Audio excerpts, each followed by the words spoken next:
परमेश्वर श्री हरि का विराट पुरुष महात्म्य। प्रेम से बोलिए आदि अनादि कारण कारण श्री नारायण भगवान की जय।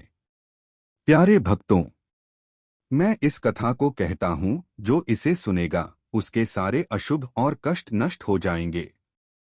तो आइए मन को निर्मल कर लें और डूब जाएं उस विराट स्वरूप के चिंतन में, जिसका वर्णन स्वयं श्रीमद्भागवत महापुराण करता है। एक प्रलय और प्रथम संकल्प।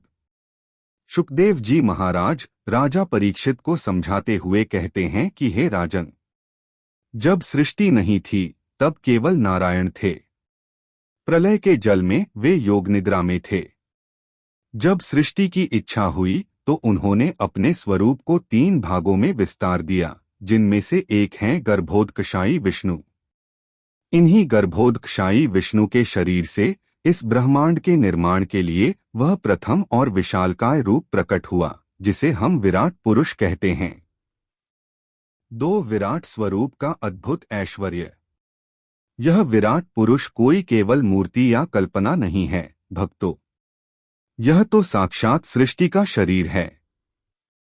आंखें बंद करके ध्यान दें, उनकी नाभि है हमारा अंतरिक्ष आकाश।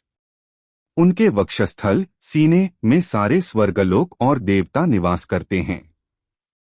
उनके चरण हैं सारे पाताल लोक। उनके अंगंग से सृष्टि के तत्व प्रकट हुए, उनकी वाणी से अग्नि और वेद निकले। उनके नेत्रों में सूर्य और चंद्रमा चमके।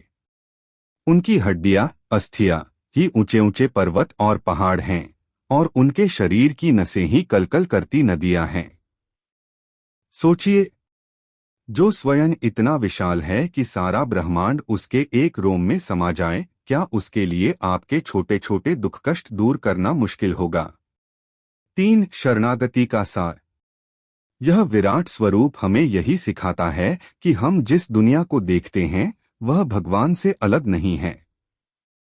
जब आप नदी में स्नान करते हैं तो आप विराट पुरुष के रक्त या नाड़ियों को स्पर्श कर रहे हैं। जब आप श्वास लेते हैं तो उनके प्राणवायु को ग्रहण करते हैं। जो भक्त इस सत्य को जान लेता है, उसके सारे अशुभ और पाप नष्ट हो जाते हैं, क्योंकि वह अब किसी जड़ वस्तु को नहीं बल्कि साक्षात परमेश्वर को देखता है। 4 कथा की पूर्णता। तो प्यारे भक्तों, इस प्रकार हमारे श्री हरि नारायण ने विराट पुरुष के रूप में स्वयं को ब्रह्मांड का आधार बनाकर हम सब पर कृपा की। और हाँ प्यारे भक्तों, अगर आपको इस कथा के श्रवण से आनंद